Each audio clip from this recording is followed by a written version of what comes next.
ধরেন আপনার এক প্রতিবেশীর বাবা মুক্তিযোদ্ধা না, অথচ তার মুক্তিযোদ্ধার সার্টিফিকেট আছে এবং বাবার সার্টিফিকেট থাকার কারণে তার সরকারি চাকরি হয়ে গেছে। অন্যদিকে আপনারা 4 জন ভাই বোনই মেধাবী, পড়ালেখা দিয়ে কেউই পিছিয়ে নাই, কিন্তু আপনাদের চাকরি হচ্ছে না। ব্যাপারটা কিরকম অদ্ভুত না? বাংলাদেশে চলছে এখন কোটা বিরোধী আন্দোলন। কোটা বিরোধী আন্দোলনের কারণে রাজপথ উত্তাল, চারদিকে হট্টগোল, প্রত্যেকটা বিভাগে হট্টগোল। সারা দেশে শুরু হয়েছে বাংলা ব্লকেড। কিন্তু কেন এই আন্দোলন আপনি কি জানেন? আমরা এখানে পরে আসছি। বিশ্বের প্রায় সব দেশের মতো স্বাধীন বাংলাদেশেও কোটার যাত্রা শুরু হয় 1971 সালের পর থেকে। 2018 সালে হঠাৎ শুরু হয় কোটা বিরোধী আন্দোলন। রাজপথ উত্তাল হয় সোনার হরিণ কিছুটা হলেও আঁকড়ে ধরার।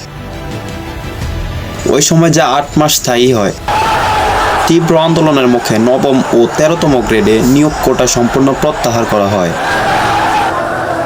3য় ও 4র্থ শ্রেণীতে কোটা বহাল থাকে। কিন্তু এরপরই ঘটে যায় ভিন্ন রকম এক ঘটনা।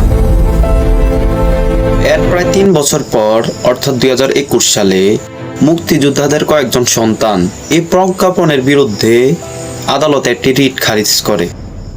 অনেক শুনানির পর গত 5 জুন 1ম ও 2য় শ্রেণীতে কোটা পদ্ধতি প্রত্যাহার অবৈধ ঘোষণা করেন হাইকোর্ট। মূলত এরই পরিপ্রেক্ষিতে উত্তাল হয় পুরো বাংলাদেশ। শুরু হয় বাংলা ব্লকেড, সারা দেশে দেওয়া হয় বিভিন্ন কর্মসূচি। এখন প্রশ্ন হলো, সরকার এই আন্দোলন কতটুকু পর্যবেক্ষণ করছে? এটি কি আসলেই তাদের মাথা ব্যথার কারণ? তাহলে সত্যিই কি বাংলাদেশে মেধার মূল্যায়ন হচ্ছে? কিন্তু আমরা দেখলাম যে এখন কোটা বিরোধী আন্দোলন আবার গড়ে তোলার চেষ্টা, ছেলেমেয়েরা লেখাপড়া বাদ দিয়ে এখন কোটা বিরোধী আন্দোলন করে, সেখানে মেয়েরাও করে। এখানে আমার একটা প্রশ্ন আছে, যারা এর আগে কোটা বিরোধী আন্দোলন করেছিল। এখন আমার প্রশ্ন হলো, 56% কোটায় এত চাকরির প্রত্যাশীদের পড়াশোনা করা কি যৌক্তিক ছিল? আপনারা বলুন তো। 2023 সালে সরকারি হিসাব মতে বাংলাদেশ থেকে প্রায় 53,000 শিক্ষার্থী উচ্চশিক্ষার জন্য এবং নিজের ক্যারিয়ার গড়ার জন্য বিদেশে পাড়ি জমায়। এছাড়া আরেক রাজনৈতিক নেতা ওবায়দুল কাদের বলেন,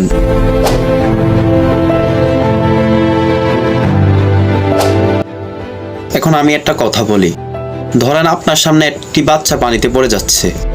এখন আপনি কি বলবেন যে ওর বাবা মা ওকে এসে বাঁচাবে? এখানে আমার কোনো দায়িত্ব নেই? এখানে কি আপনার কিছুই করার থাকবে না?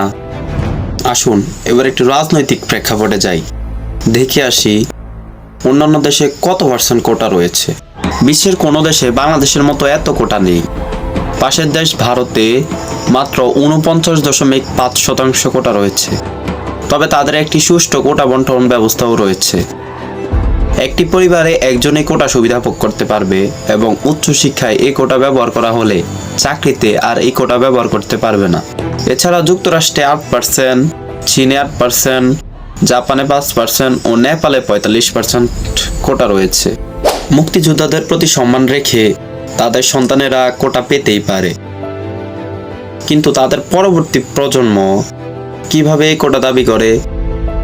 কারণ তারা তো আর মুক্তিযুদ্ধের মধ্যে ক্ষতিগ্রস্ত না। যেখানে দেশের সংবিধানে বলা হয়েছে পিছিয়ে পড়া জনগোষ্ঠীকে কোটা সুবিধা দেওয়ার কথা, সেখানে মুক্তিযোদ্ধাদের নাতি নাতনিদের কোটা দেওয়া এটা তো অপমানজনক।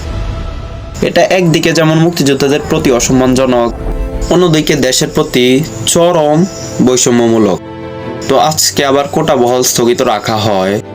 এখন প্রশ্ন হলো, এই বৈষম্য কি চলতেই থাকবে? এবং আবার কি কোটার বৈষম্য ফিরে আসবে? তো ভিডিওটি ভালো লাগলে সবাই লাইক, কমেন্ট, শেয়ার করে পাশে থাকবেন এবং ভালো লাগলে চ্যানেলটিও সাবস্ক্রাইব করবেন। আর আমি এখন নতুন, তাই সুন্দর মতো কথা বলতে পারছি না। সবাই আমার জন্য দোয়া করবেন যাতে সবার সামনে তথ্যগুলো খুব সুন্দরভাবে উপস্থাপন করতে পারি। তো সবার সুস্থতা কামনা করছি। সবাই ভালো থাকবেন। আসসালামু আলাইকুম।